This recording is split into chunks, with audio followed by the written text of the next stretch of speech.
Hello, everyone. Welcome and thank you for joining the webinar today. My name is Mikey, and I'll be your host and moderator for today's session. As we wait for more people to join, tell us why you're here today and how you feel as an emoji in the chat box on your right.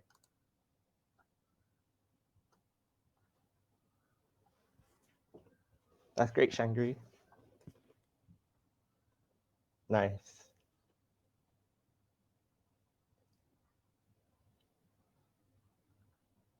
Ooh. Tell us how, for those in Malaysia, we recently had 2 public holidays, so it was a nice long weekend. Tell us how the weekend was for you as well.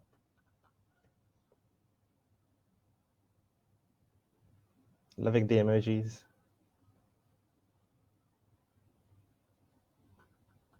As we're waiting for more people to join, I will also be sharing a quick poll just to get us warmed up and to understand better what you, the audience, would like us to focus on today.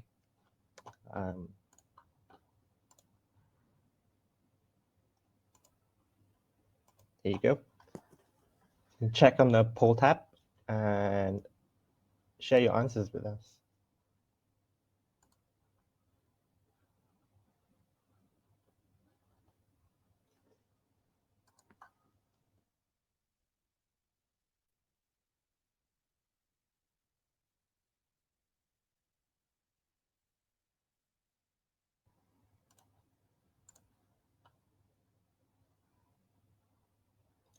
Hi.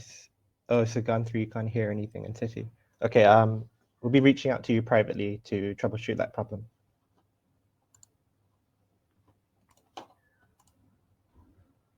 Okay, there seems to be a lot more people wanting us to focus on cancer prevention advice.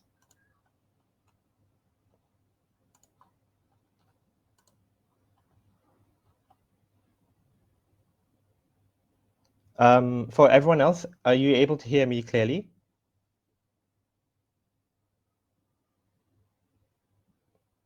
Okay. For those that can't, as a quick fix, could I suggest you just refresh your page? And if there's a problem, we'll contact you directly. Okay. I think still cannot hear. Okay, we'll contact you directly, Sugantari.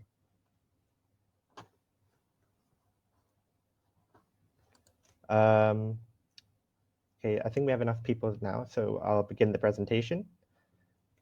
So today, I'm very honored to be joined by Naluri coaches Shasikumar, Ramalingam, and Seow to present Navigate the Cancer Journey, the Power of Nutrition and Exercise. So just before we start, let me share some housekeeping materials.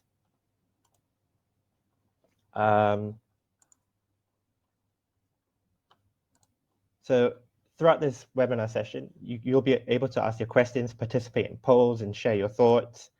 In order to do so, just type in the chat box on your right. But if you do want to send an anonymous or private message, write at Shasi or Seow, which are our speakers, and tick the option to send as private message. Just a reminder, at the end of the session, this whole presentation will be available as a PDF document to download. And also, please remember, this is an interactive session, so take part in the polls, download the handouts, and I encourage you to chat amongst each other as much as you can.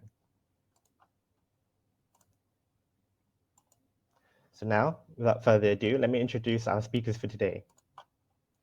Seow brings her passion and expertise to the role of head dietitian at Naluri. Armed with a bachelor's degree in nutrition and dietetics from International Medical University, Seow has carved a path in her career driven by her unwavering commitment to providing the best care for her patients.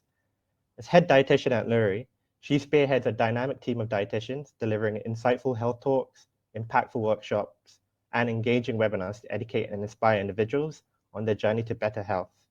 And Shasi, a proud graduate of UCSI University with a Bachelor of Arts in Psychology, is a dynamic and experienced fitness leader. With nearly 20 years in the sales and fitness industry, he has established himself as a charismatic and highly sought-after speaker, captivating audiences locally and internationally with his passion and expertise. As a seasoned fitness trainer, Shasi brings knowledge to the table, empowering individuals and groups with his dynamic training style. Shasi and Seow, would you like to turn on your cameras to introduce yourself?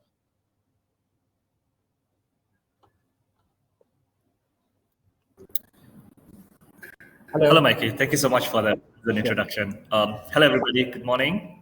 Yeah. Good morning, So everyone. this is a panel session webinar, but before we get into the Q&A panel session, Shasi will be introducing the basics of cancer. Over to you, Shasi. Thank you, Mikey. Right. Everyone here who actually is, like waking up so early in the morning, getting here to listen to us speak, how many of you knows someone who have actually had cancer before or is experiencing it yourself as well?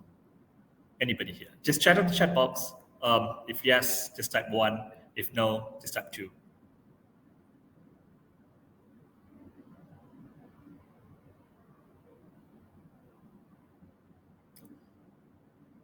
Well, there's a lot of ones.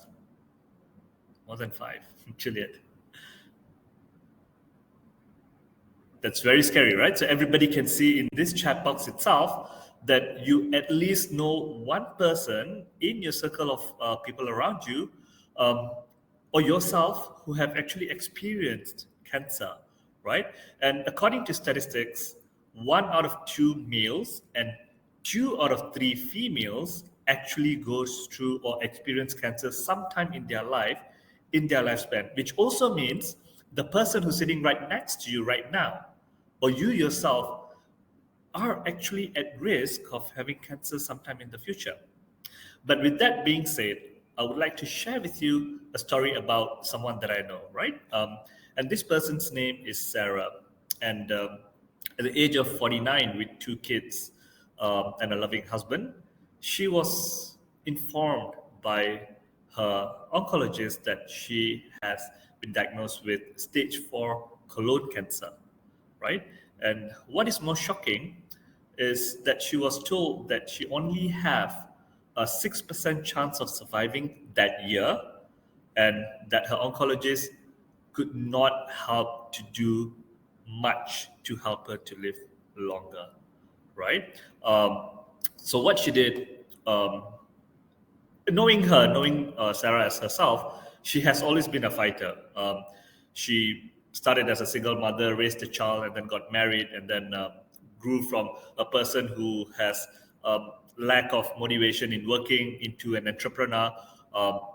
So what happened after that is that she decided to look at cancer from a different perspective. So we all know that stage 4 colon cancer, aggressive stage 4 colon cancer, is a condition where chances for you to recover, heal, is slower than chances for the cancer to spread all over your body, right? So which means she's going to suffer a lot more than she is recovering, regardless the medication and the treatment that she's going through.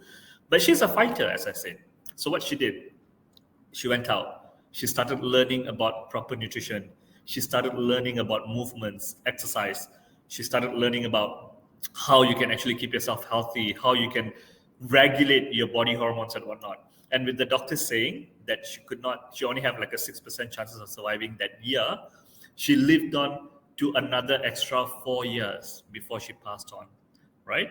But what would have happened if she would have got to know about her condition a lot earlier, right? So chances that she would have survived the entire incident, the scenario, is a lot greater than she has to go through all the sufferings for the next 4 years.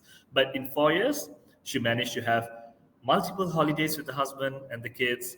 She experienced things that she have never experienced in life. She did a lot of things that she thought that she couldn't do throughout her life in that last 4 years of her life, right? But that's just a little bit of story about cancer. I know it's scary, but here we are, both myself and Seow going to share with you on ways that we can basically prevent that. But before we get into prevention, you need to know what is cancer, right? So how does it happen? And how do you actually identify that it is actually happening to you, and what causes it? We also need to know what are the risk factors that comes along with it, and what are the options do you have in order for you to know how to detect it, and how to work around it. And also, finally, of course, we will come in to explain to you how diet and also exercise could actually help you to live a healthier life with cancer or before getting into or diagnosed with cancer, right? So, with that, first thing first, what is cancer? Like we all know that cancer is there, that oh, he's diagnosed with cancer, but what is the exact condition of the cancer? So now, let me put it in this simple term. Every human being is made out of 50 trillion to 75 trillion cells, right? So we have trillions and trillions of cells in our body. So these cells actually go through a process of duplication, cell division. It goes through a lifespan, and it also dies naturally, right? So because if it doesn't die, then if there's a new cell division that happens all the time, but there's no death, then you are going to have more cells in your body, which is not normal, right? So we actually maintain between 50 trillion to 75 trillion. But what happens along the way? Sometimes when the cell division happens, there is a slight mutation that happens within the cell nucleus, all right? So what actually happens? Um, what causes these mutations, right? So irregular pattern of the cell division causes mutation. So what happens when a mutation happens in your cell? So when a mutation happens in your cell lacks a few things, or it has additional few things. So when I mentioned earlier that a cell actually divides, a cell lives, and a cell dies, right? So sometimes a hormone that is affecting the cell's division becomes lesser or more. Sometimes the hormone that is affecting the cell's death arises or is no longer there. So imagine if a cell could not die. Imagine if a cell divides itself to a very rapid way that it is uncontrollable. So these are some kind of mutation that happens. And where does it happen? It happens within the DNA of the cell itself, right? So what is cancer? So cancer is a trigger when more than 6 mutation happens within the cell and the cell divides in a rate that it's uncontrollable, and it has no way of dying because the hormone that is controlling the death of the cell does not exist in the cell. So I'm going to go into the anatomy of the cell a lot later, but let me just move on with this, right? So when this cell actually multiplies in a rapid way and it cannot die, it has a lump of irregular mutated cell. So this irregular mutated cell causes a tumor. So a compilation of all the cells together in a lump brings out a tumor in you. So tumor not necessarily is cancerous, right? So why do we call it cancerous? Is because, I mean, there's two things, right? So when a tumor arises in your body and it stays in one place, it does not metastasize, it just stays in one place. So you call it a benign tumor, which means it's not a cancerous tumor. However, a cancerous tumor would actually would move from one place into your system, and it go and affects every other organs. It grows in a different location, and that process is called metastasis, right? So what it does at that point is that it affects the function of those organs. It affects the function of the functionality of the particular organ itself, right? So that is when we say that the tumor is cancerous. Okay, so I'm just going to go on to the next slide and talk a little bit about the dynamics, I would say the characteristics of a cancer cells. The first one, as I mentioned earlier, grow uncontrollably. So why does it do that? It lacks the hormone, or it has more hormone of growth rather than the hormone of death. The same thing goes to apoptosis. So apoptosis is the natural DNA that tells the cell to commit suicide. So when you do not have proper instructions in the DNA to tell the cell to die, to commit suicide, then it will live forever. So what happens to the cells that is growing uncontrollably and it could not die? It actually goes and hides among all the healthy cells that you have because it wants to live forever, right? So it just goes and hides between all the cells, and it makes sure that it is not triggered. It's not triggering the immune system of the body, all right? And when that happens, it needs a flow of energy as well. So what it does is that it cheats the body and the brain to create new blood vessels towards itself to get the sources of nutrition, energy, and also the ability to grow rapidly through the blood that is actually provided to them, right? I see that a lot of people are saying that there's no sound. But I'm just going to move on. Mike, is everything okay? I can see that a lot of the people having sound issues might be from UOB, so I'll have to troubleshoot this with the UOB. Thank you, Mike. Okay, so what causes cancer? Yeah, so we understood how cancer happens and what actually happens to the cells, but what causes that mutation to happen in the first place, right? So we need to understand that there is a certain triggering factor. So what are the trigger factor? So first is the rise of insulin, um, inflammation in the body, right? And we are also looking at the rise of growth hormone. We're looking at the rise of sex hormone. So what all these hormones, insulins, and all these things do to your body? It actually encourages rapid growth of cell. So when this thing increases in your body, your cells started going into an irregular way of mutating and rapidly growing in a way that it becomes uncontrollable, which becomes a cancer cell in the future, right?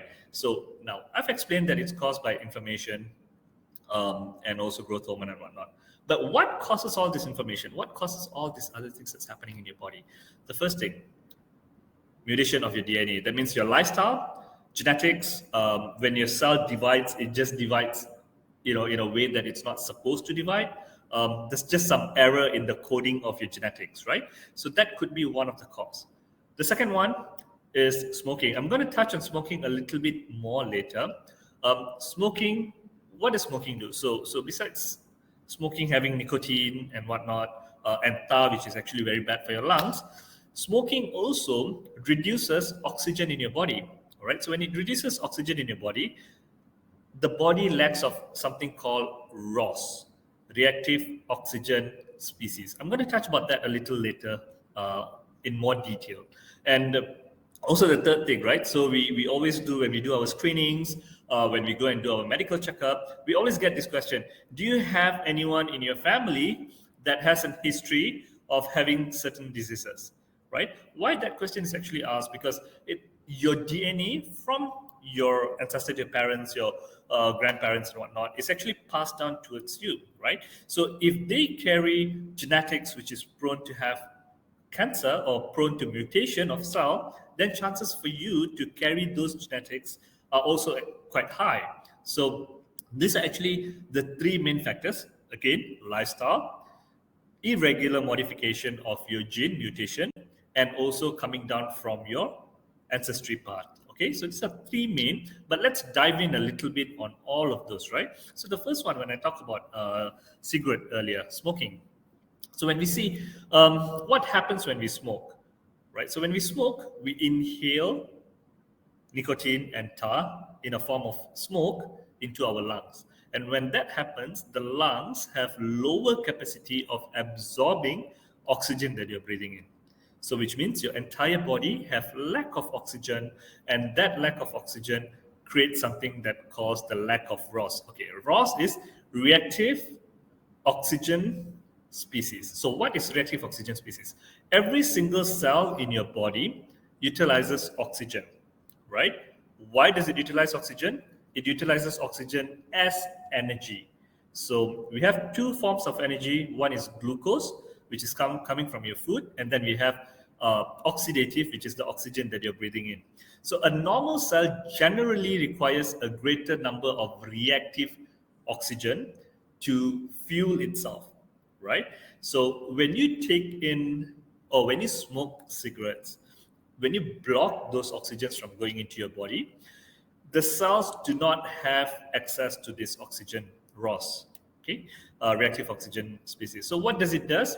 It shifts on to fermentalization of glucose. So what it does, it fermentalizes glucose and uses it as energy. So this lack of ROS and fermentalization of glucose is what creates greater mutation in cells. They do not have a proper form of energy. They have an energy which is irregular. It's not normal, right? So they start mutating to accept that new sense of energy. Healthy body weight. Why healthy body weight is important? What happens when you're obese, right? You have inflammation in your body when you're obese. Fat cells release or increases sex hormone. Fat cells increases insulin. Fat cells increases growth hormone. So everything that I touched earlier in this webinar, fat cells do that. So when all of this increase, mutation happens. So hence, obesity, people who are obese has a greater risk of having cancer than people who are not, right? Healthy diet. I'm not going to touch a lot on diet. I'll let the professional do it later. So I was going to jump in and touch about that a little bit. But I'm going to go into physical activity. Physical activity um, reactivates your body. Physical activity creates newer cells which are more active. It increases oxygen into your body because as you exercise, you tend to breathe in a lot more, right? So your lung capacity becomes bigger. The chances of you absorbing more oxygen is greater, right? So very good. Alcohol, of course. Alcohol creates inflammation in your liver. It creates inflammation in your stomach, right? Acidity. And it creates a lot more toxification, toxicity in your body that also could lead to growth of mutated cells in your body. UV radiation, we all know that. Skin cancer, we have heard all this a lot. Don't go into sun and whatnot. But we do want to know that we are also getting a proper amount of vitamin D in the sun, but at the same time, we don't get ourselves too exposed in the sunlight, right? Vaccines, chemicals, so all these things which are not common to the body could actually become a factor for you to be exposed to a higher risk of getting cancer. So now let's move on to cancer screening. I'm going to touch on the question just a little bit later, but let's move on to the cancer screening, right? So what is cancer screening? So we have multiple types of cancer screening, right? So we have body checks, right? So you go to the clinic and then, your doctor does your check and then he suddenly touches you and he says, I feel like there's a lump on your body. So why not we take a look at it? And then we have laboratory tests, right? So we have tests that we can do in the lab where, they take a sample of your tissue and then they go and, test it in the lab and see. And then they also have different kinds of tests that you can do it on the go, like mammogram. So now I know that mammogram is like, there's a moving mammogram truck in KL City, right? So everybody just go in and get the mammogram check. It's actually at the fingertips, right?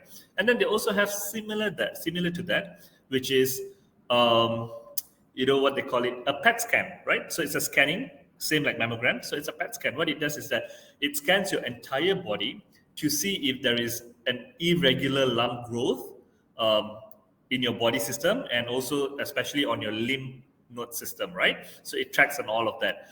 So these are some of the health screening that we have.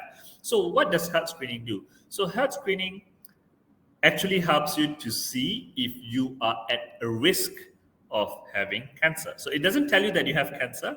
It doesn't tell you that you are, you have to undergo treatment or whatnot, but it's just a screening to tell you that, okay, at the current moment, where are you? Are you in the safe zone? Are you at risk, right? So if they identify some abnormality in the screening, then they would actually see what they can do, early intervention, early detection, early preventions, right? So they will do that. But why are these screenings really important? So the screening actually gives you a peace of mind, first of all, right? So you know that, right, okay, I'm healthy, I'm safe from all this. Okay, so it reassures you that you are normal, all right? It helps you from, like getting to understand your body a lot more by identifying what are the changes that you're going through. Could that changes lead you towards a greater risk or not, right? And it also keeps you intact about how your body is reacting towards your current lifestyle. And if there is a need for you to change your lifestyle at the moment for you to be able to live a cancer-free life, right?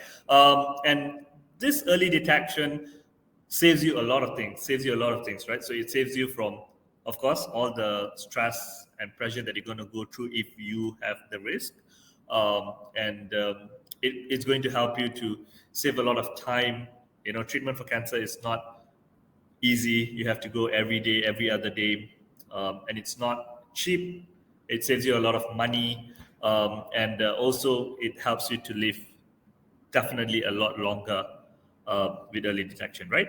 But also, what happens if during this when we do all these screenings and then we find out that someone has chance or risk of getting cancer, right? So we move them from the screening to a diagnosis stage, right? So we get them into a diagnosis stage, then a more detailed test would take place, right? So when it comes to diagnostic stage, they would actually take your tissue sample, they will go and test if this is actually malignant, is it actually a tumor, could it be cancerous, and then they will go in a little more.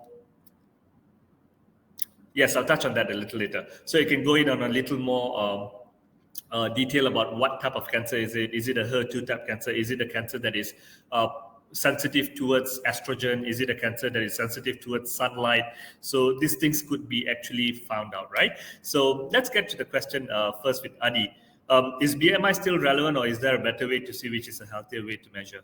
Right. BMI is a good way for people who are sedentary. That means you don't do exercise that often, but you want to live in a more, how would I say, in a more balanced lifestyle, right? So keeping your BMI in track actually helps you with ensuring that you are not getting into the risks of any kind of chronic illnesses. So yes, you can use BMI, but we can discuss on a more detailed way of getting your body a lot more focused in health that you want to be in. Maybe in the Naluri chat option, you can reach out to me on the chat as well. And Nita, you were asking, is there a question, is there a screening that can detect all types of cancer? PET scan is generally used to detect any kind of cancer. So what PET scan does is that PET scan would actually it's a 3D scan that happens in your body, and it detects different color in cells that are actually affected with cancer throughout your body. But the thing is, PET scan is not available in your normal GP usually. You have to go to a specialist center to get a PET scan done. But most medical centers, most hospitals in Malaysia do have PET scan available. All right, perfect. You're welcome, Nita. So with that, I hand it over back to you, Mike. Great. Thank you for that introduction, Shasi. So now we are in the Q&A stage of this webinar. I'll begin with asking the questions that were asked during the registration process first. But as a reminder for everyone, please do ask your questions. If you want to make it anonymous, you have to write at the speaker and tick send as private message. Okay, so the first question will be asked is, what are the benefits of exercise for people with cancer?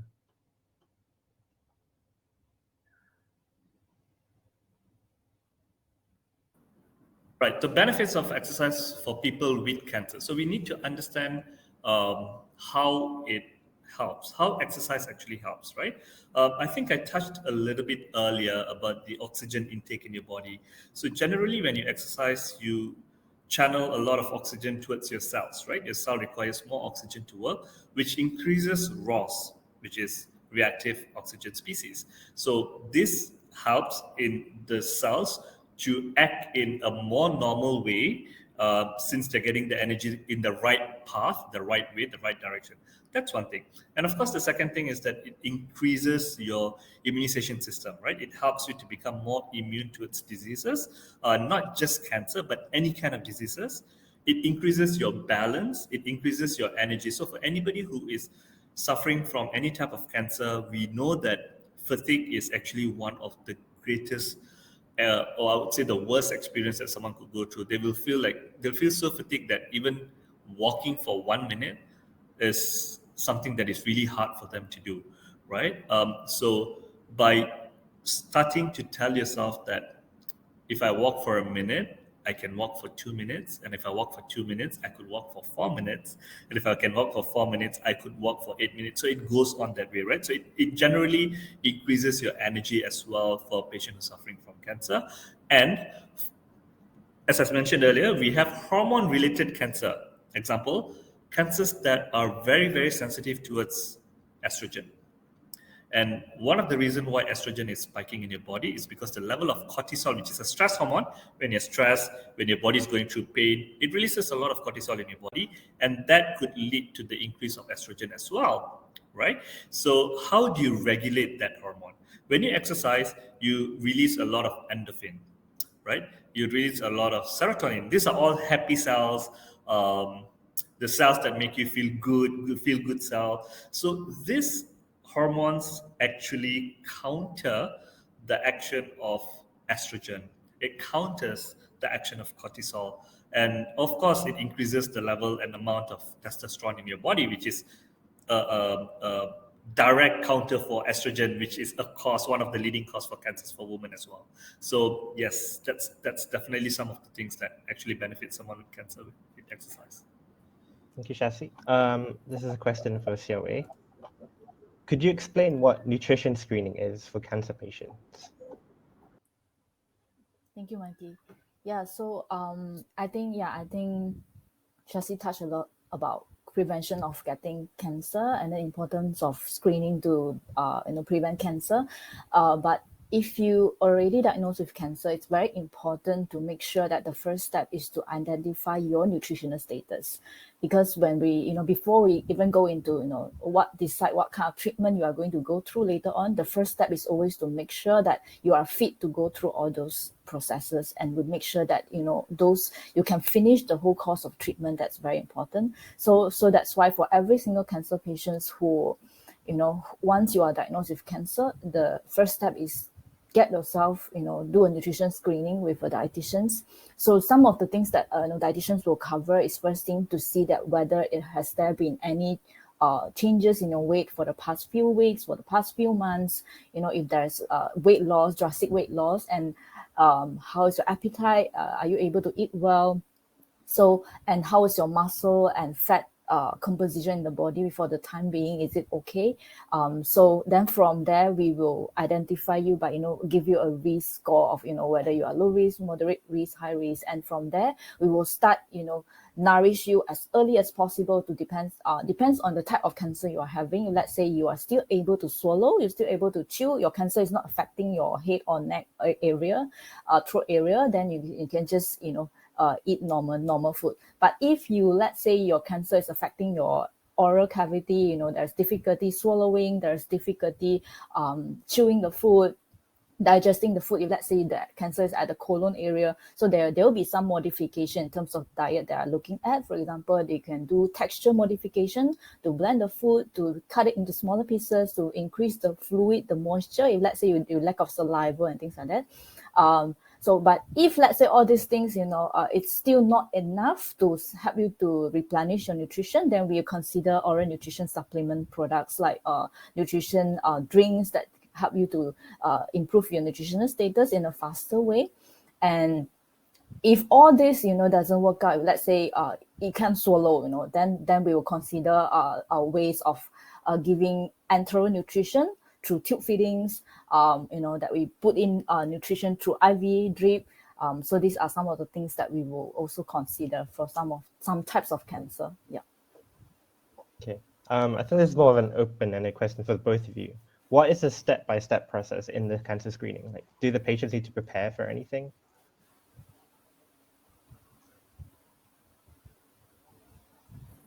As for the general cancer screenings, they don't have to, but sometimes if they want to go to something like the PET scan that I mentioned earlier, they have to take a certain type of medication prior to that because of the radiation that they're going to be exposed to. So if you go to the hospital and if you tell the doctor if you're going to get a PET scan, so usually most of the time the doctor will ask you to come back the day after, and they will prescribe you with this specific medication that you have to take at least 10 hours before.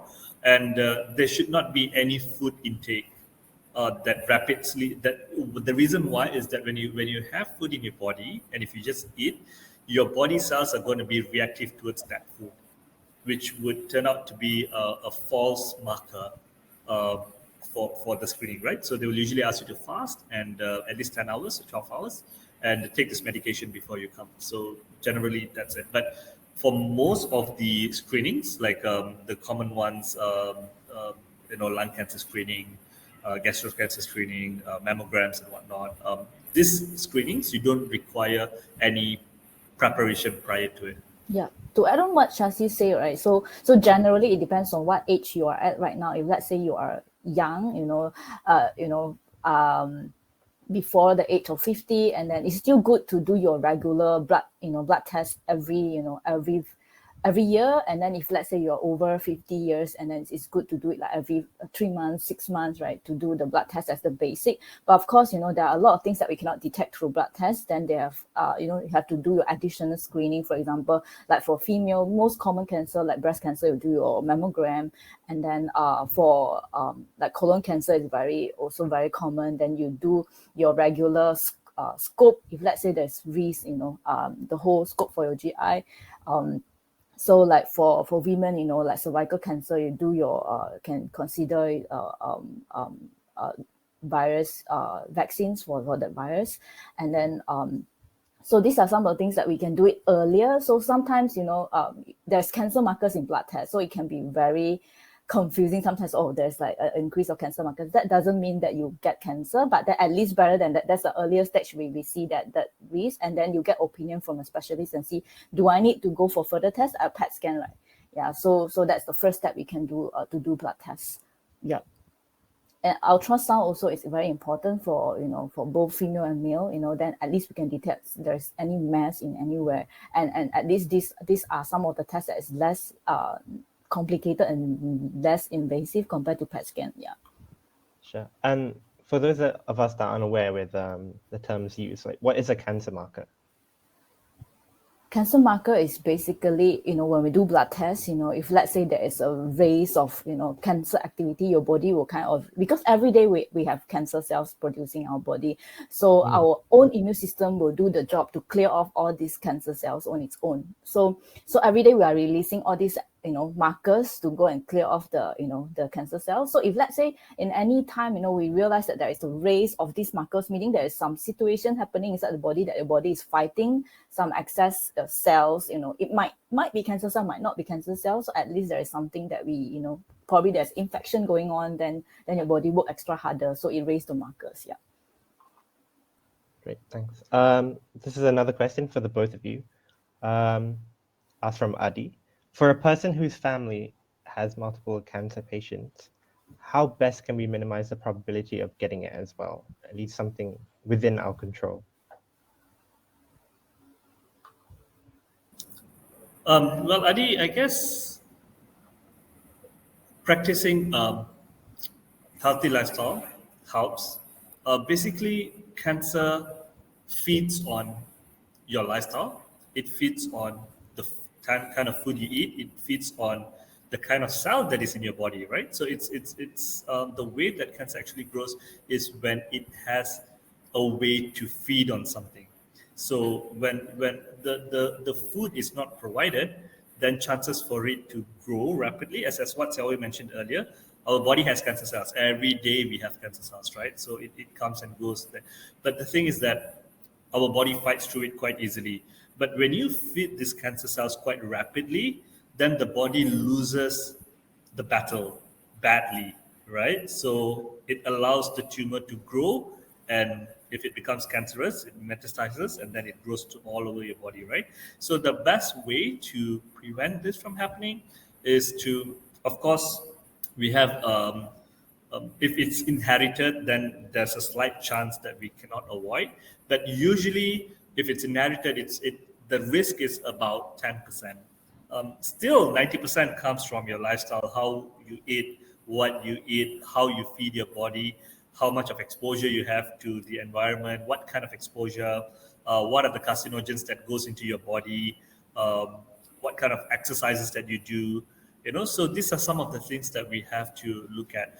And since I'm talking about the exercise earlier, I've also got another question here. I believe someone asked me about what kind of exercise that we're supposed to do and how much we need to do and all that, right? So I would like to say that to prevent, as a prevention, just practice a healthy lifestyle, right? Just do exercise, maybe half an hour exercise, 4 to 5 days a week, play some games, move your body. So exercise is not necessarily going to the gym and lifting weights, right? Walking, scrolling with your TikToks and listening to some music is still exercise, right? Go to the shopping mall, shop for 1 hour. Don't sit down. I mean, don't shop. You can window shop, right? But you're still doing some sort of a movement. So this kind of movements actually helps you to increase your muscle endurance, increases oxygenation to your body, prevents you from having joint pains and things that are all leading towards lifestyle that could put you in risk of having cancer. So yeah, basically any kind of Yeah. exercise. So when we talk about cancer prevention, right, I think we have to be very clear that cancer happens with because of so many reasons. So genetics plays a role, and then like what Shasi mentioned. So when we talk about cancer prevention with lifestyle intervention, it's always about reducing the risk of developing cancer instead of to just prevent it altogether to happen. But of course, there are so many people, asking like, what can I do? At least what can I do, right? So based on research, what these are the things, these are the lifestyle habits that will associate with lower risk of cancer as the overall population worldwide, right? I think there's a very good website that everyone here can also visit, which is American Cancer Institute of Institute of Cancer Research. So there is a good, recommendation in terms of cancer prevention for lifestyle. So the top recommendation of lifestyle for cancer prevention, generally, and also post-cancer cancer treatment, like cancer survivor, there are top 10 recommendations. So some of the important ones will be, first thing first is be in a healthy weight category, healthy BMI, and then secondly, be physically active, and then eat a diet that is rich in whole grains, vegetables, fruits, and beans. So these are some of the things that we realize are those food that is very, very high in fiber, plant-based, which is help to feed our gut microbiome. There's a lot of discussion about gut microbiome these years, right? Which we realize that all these food help to reduce inflammation. So like what Shasi mentioned, inflammation is the root cause, one of the root cause for cancer progression, right? So and what are the things that we want to reduce in terms of diet will be, reduce consumption of processed meat. So anything that's related to, like your nuggets, sausages, ham, processed meat, there's a lot of additive, that is carcinogenic. And red meat overall, we choose other type of, if for protein, we choose non-red meat versus, more fish and more poultry versus red meat. And reduce consumption of sweetened beverages, alcohol. So these are the, at least these are some of the things that we can do for sure to reduce the overall risk of cancer. And for women, it's if possible, breastfeeding also help to reduce the risk, especially breast cancer. So this is something that we also advocate. Yeah. So I think after this, I think Maki can also share with you guys in a handout of all this information. Yeah. It's available as a pop-up on your screen as well on your left, for those that want to visit it.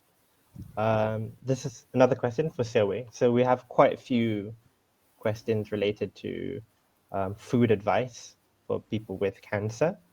But before we get into that, just another related question. What are carcinogenic foods when it comes to cancer?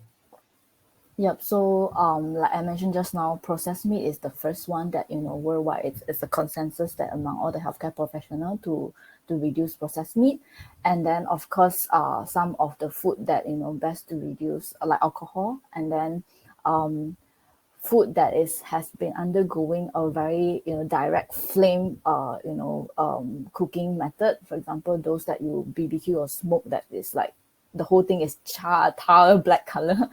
Those are something that we want to avoid as well. And then of course, if for and also preserve food like your salted veggies, salted fish. All these are some of the things that we want to avoid as well for cancer prevention and also for cancer patient as well. Yeah. So when you talk about charred food, is it the carbon from the cooking? Yeah. But if let's say it's okay to grill your food, to bake your food, as long as the food look okay, it doesn't turn black, it's okay. Yeah. So you don't take extra carcinogens in, it's a foreign object. Yeah. Sure. Again, related to diet, I think there's a few diet myths when it comes to cancer. Quite popular one was, does sugar actually help the cancer cells grow? Is that true? Yeah, so that is the number one top myth for cancer diet. I think in terms of prevention, in terms of even for cancer management, when you Google, right, there's a lot about sugar feeds cancer cell. And, as what Shasi mentioned, right, first thing we have to understand how cancer cell works, right?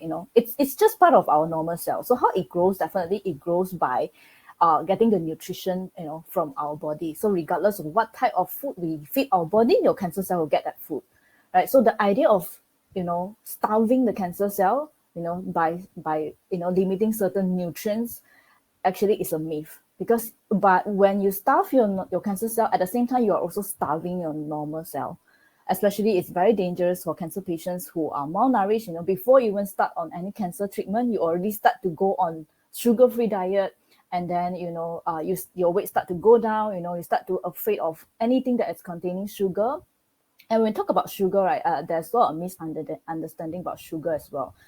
Yes, sugar is it can be sugar sweetened beverages. It can be sweet things. It can also mean anything that is related to carbohydrates. There are also good carbs, for example, your whole grains, your whole fruits, and your starchy vegetables like potato, pumpkin. All this ultimately also will become blood sugar. So do we, avoid all these things, in order to starve the cancer cell? That's not practical, right? So what we can do in terms of cancer prevention is to avoid sugar that is empty calories. It gives energy, but it doesn't give other nutrients and fiber. So sweet drinks, desserts, we reduce those kind of food.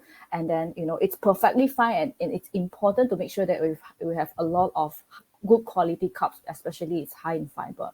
Like I mentioned, those in the top recommendation for cancer prevention.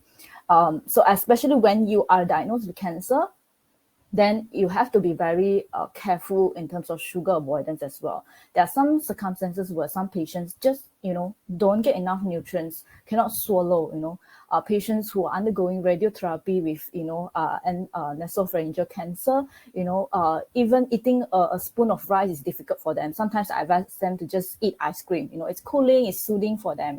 At this point of time, there's no point to, stick for cancer prevention recommendation. It says cannot eat sugar sweetened beverages, right? So all those recommendations will only suitable for cancer prevention when you're healthy, and when you finish all course of cancer treatment already, you finish your radiotherapy, chemotherapy, everything is stable, your weight is stable, then only you consider to go for post-cancer wellness recommendation for diet. But during cancer treatment, it depends on what type of cancer you're having and your nutritional status. You need to get a personalized advice on your diet. Yeah.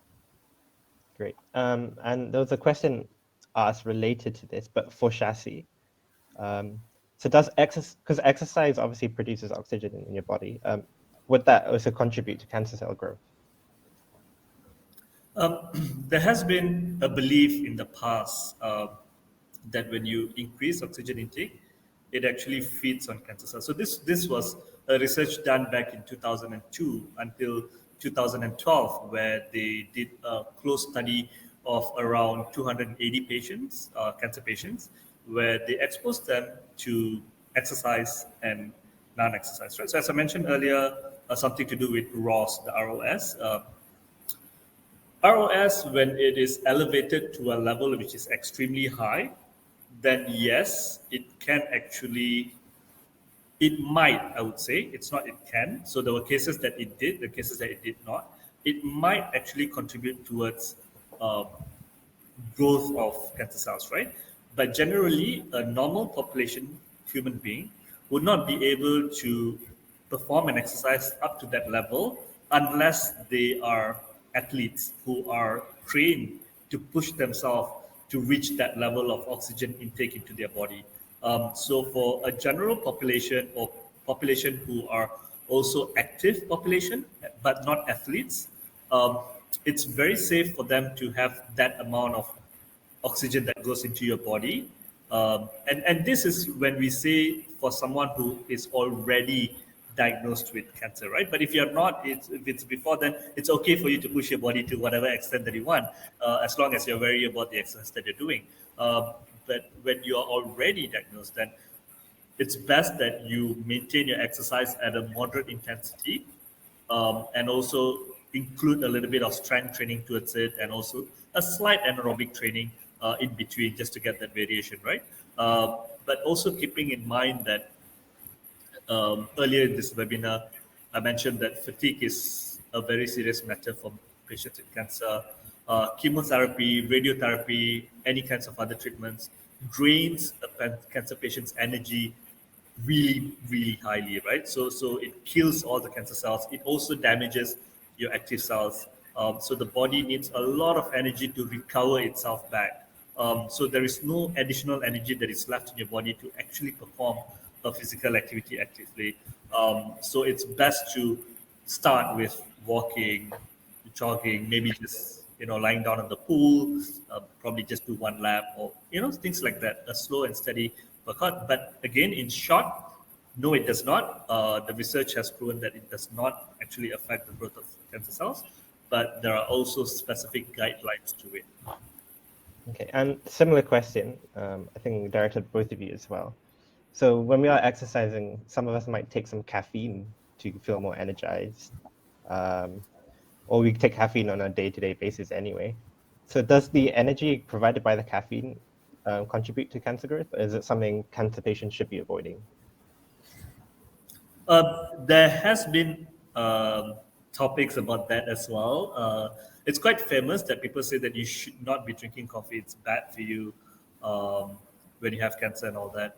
But caffeine is not only available in coffee, right? They say dark chocolate is good for you when you have cancer, but don't drink coffee. But both has high level of caffeine.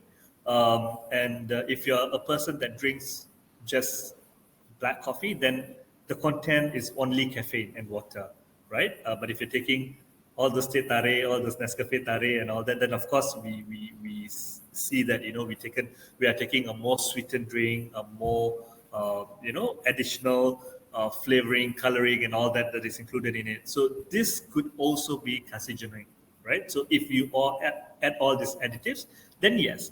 But if you're talking about caffeine as caffeine in itself, then I would strongly say that there has not been a concrete research that has proven or that has shown that caffeine contributes towards a greater risk of cancer. Yeah, agree. So caffeine also affects your overall hydration status. Some people just drink coffee without drinking other fluids that's supposed to hydrate your body. So that's something that for those who have cancer diagnosis is very important to make sure your hydration status is okay. So for those who can't drink enough water, so I will also kindly advise them to also be mindful of their caffeine intake, because that's a diuretic that make you lose water from your body instead of you replenish the cell with water. Especially those who do chemotherapy, they need a lot of fluids during the treatment. Yeah. Okay, thank you. This is a question I'm not too sure if it's related to diet and fitness, but still applicable for people with cancer. Is it okay to take, I'm assuming, the COVID vaccine for cancer patients? I think right now, it's okay to take if you are not immunocompromised, like very very ill, very are lying down with, on the bed. Generally, it's still safe to take. Yeah, but of course depends on your body nutritional status as well, because immunocompromised patients quite vulnerable. Yeah, so we don't want to add on any other burdens to them. Sure. Okay, back to diet. This is for Seow as well. There's a few questions that have been asked related to diet myths, more about cooking, to be honest. I'll put them into one. So there's one about, does too much air fryer consumption food cause cancer? Another very popular one, does microwaves cause cancer? And is high temperature cooking in general, like deep frying, carcinogenic? And would that increase cancer? Right. Okay. So I answer the microwave one. And the microwave, basically, there's no evidence suggests that by microwaving your food it will directly cause cancer. So it's a myth. For temperature, yes. When we talk about temperature, because of the trans fat will actually affects inflammation, cause inflammation, and cause increase the risk of cancer. So when we use high temperature cooking, we need to be very very careful about what type of food we are putting to cook the high temperature. So we need to use oil that can withstand high smoke point in order to prevent it from turning into trans fat, right? So use oil that have high smoke point when you do deep frying. So like for example, for to use air fryer, you control the temperature. If let's say anything that that you use oil that has lower smoke point, then use lower temperature like 180, instead of 200, to use your oil that is very extra virgin and then low smoke point. Yeah, so that will actually reduce the risk of cancer overall. Yeah. But of course, deep frying, I see someone asking about reusing cooking oil. So that's the reason why we always advise to, if you want to eat some fried food, it's always good to fry your own food, because we don't keep on reuse many times, right? So when you eat fried food outside, they definitely don't change their oil very frequently. So when we reuse oil many times, high temperature, that will also produce trans fat. Yeah. Thanks. And Shasi, I think you said earlier how exercise won't cause oxygen to go to the cancer cells if it's not very intense.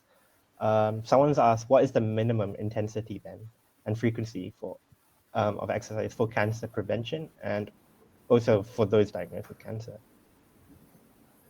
Okay, so the National Cancer Institute have had a guideline, and literally the guideline says that you need to have somewhere between 150 minutes to 300 minutes of moderate intensity. So I'm going to give you a simple way to gauge your activity intensity.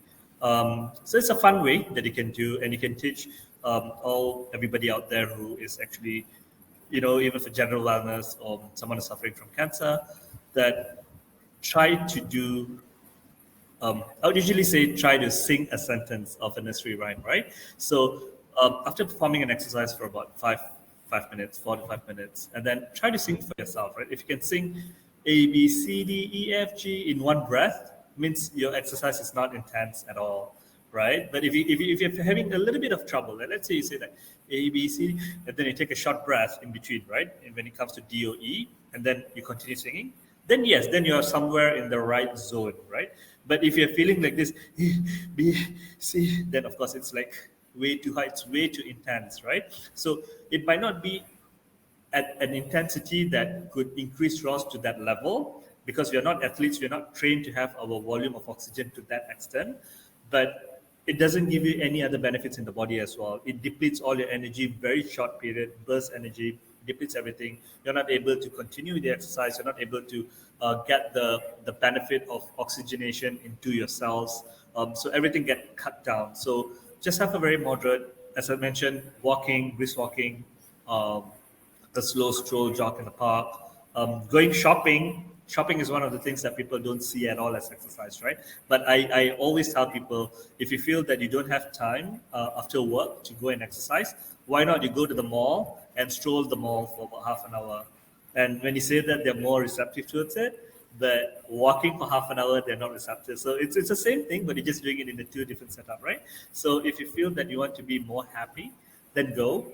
But make sure you don't get the fast foods after in the malls, or don't spend too much. But other than that, yep, such intensity is more than enough.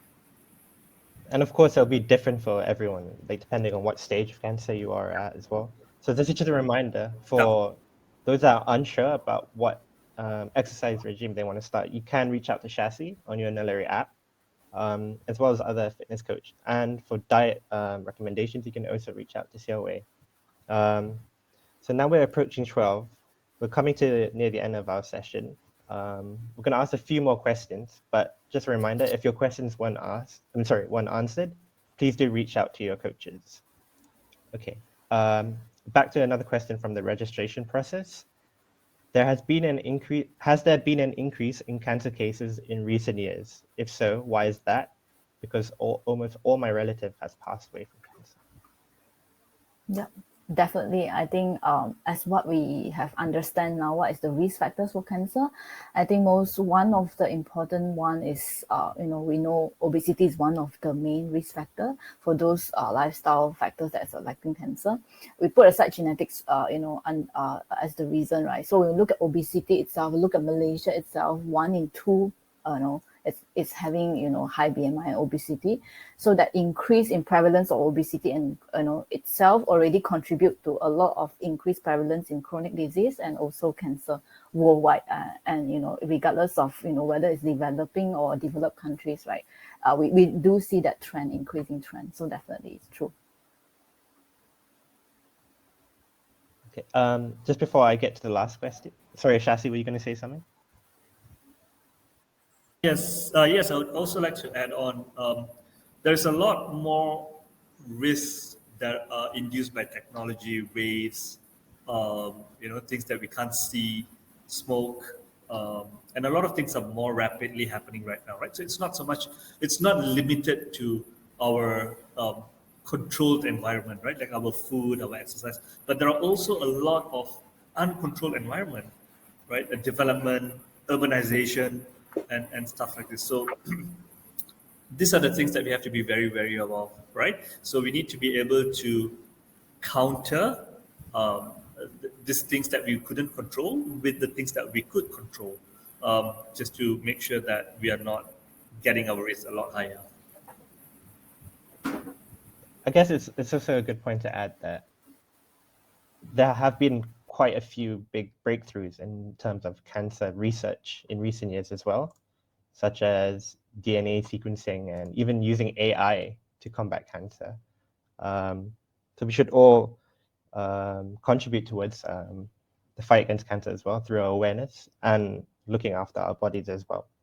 So just before I get into the last question, for those that might have to leave early, I'm going to be sharing the presentation slide that we presented in the beginning. It's available as a handout on your right. And if you enjoyed the session, please do give us feedback. I'm sharing it as a pop-up right now. Your feedback will be much appreciated. Okay, so last question, and this is for the both of you. What kind of questions should you be asking your coach if you are concerned about cancer or you are a cancer patient?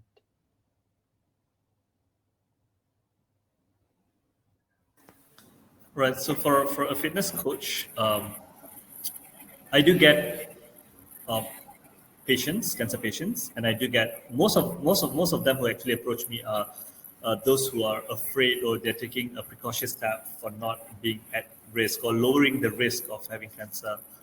So from an exercise perspective,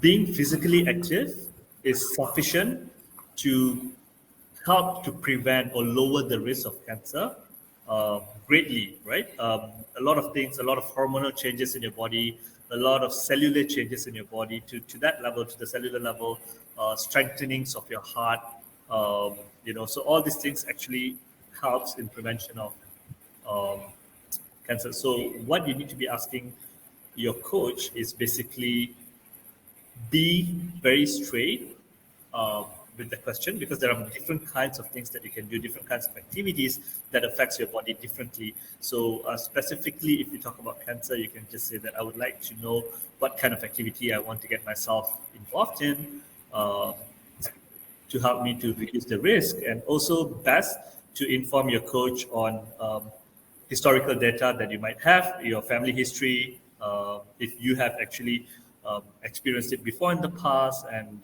you're afraid that it's going to relapse. So these are some of the things that we need in order for us to be able to give you a better intervention or better coaching towards your goal. And if you are already or currently suffering from cancer, the best questions that you need to ask is about how to be more consistent, how to be more persistent in exercise, how to work around all the negative outcomes of a cancer treatment to achieve what you want to achieve as well. As I mentioned, all the treatments causes a lot of negative reaction inside your body, and it affects your mood, it affects your eating, especially eating. You don't feel like eating at all. You feel like you lost all your taste. You have wounds in your mouth. Chemotherapy causes all that, and you lost all kinds of urge to even put a single thing in your mouth, and you become malnourished, and because of that you don't have energy to exercise. So please ask us ways that you can deal with all this, how you can manage all these limitations that you might face, rather than just asking us, what do I have to do, right? Like, what can I exercise? So just by exercise, I can give you hundreds and one different kinds of exercise that you can do, but I also need to know what your limitation is. So be free and open with us. Let us know about your limitations or the experiences that you're facing. Ask us how you can deal with it a lot better, and that would actually give you a better sense of persistence and consistency in your exercise. I'll leave it here, Yeah, Xiaowei. definitely agree with what Shasi says. So instead of asking us, like it's very common to when you see a dietitian and say, what should I eat? What should I eat when I have cancer? What should I eat when I want to prevent cancer? But in fact, what I really want to know is that what works best for you, because everyone is different. So before I can give you the answer, I'm not Google, so I don't give one size fits all answer. So it's best that for us to understand you, the more I understand, the better intervention I can.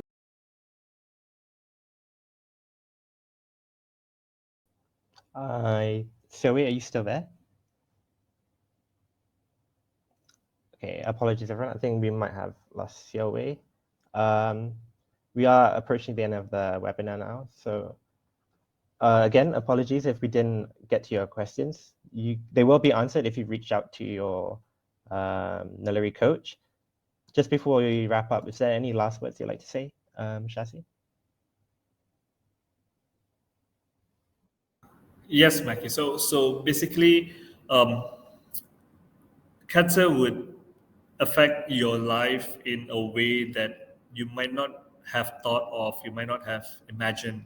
Um, but there has been a lot of people, a lot of uh, patients, or I would say a lot of members that I've spoken to have somehow in their life experienced cancer or have seen someone going through cancer. The good thing is we can try to reverse the effect. We can help you to prevent. And for those who are suffering it, we can help you to get better. God's grace, if everything possible, we are able to reverse cancer altogether from you. So stay strong, be informed, reach out to us, get the proper knowledge, get the proper information, and that would save lives for sure. Thank you. Seow, sorry, did you have any final remarks just before we wrap up? So sorry. No Yeah, worries. the internet got connection got problem. So I think most importantly is know where you're coming from in terms of when you reach out to us, right? It's important that you are coming from a cancer prevention perspective or during treatment or post treatment. So tell us where you are, and then let us know your concern, and then we will help you in that area. So for those who are having a cancer diagnosis, my best advice is please reach out to professional support. It can be very overwhelming when your relatives, your friends, everyone telling you, this is the diet that you should follow, this is the exercise you should do, this is a lot of overwhelming information. And when you open the internet, it just everywhere. When you start to search for one information, then there's pop up a suggestion or advertisement coming in with the same topics, right? It can be very, very stressful, especially when you're already dealing with that disease condition. And for caregivers as well, it can be also very overwhelming, when you have someone that you are taking care of whom is having cancer. So yeah, please reach out for professional support to best to get advice that suits that particular person. There's no one size fits all advice when it comes to cancer. Yeah. Great. All right. Thank you Thank you so so much, much, Shasi everyone, and for joining Seow, today. for that very insightful session. I hope everyone learned a lot from today's session. Just before you go, please remember to leave your feedback. Tell us what you think of the speakers, the coaches, and do reach out to them as well from your Naluri app. And just before we leave as well, if you did enjoy the session, you can visit the Naluri community site to see future webinar sessions. Share it with your friends and family. We'd love to see more faces next time. Thank you for joining us, and we'll see you next time. Goodbye, everyone.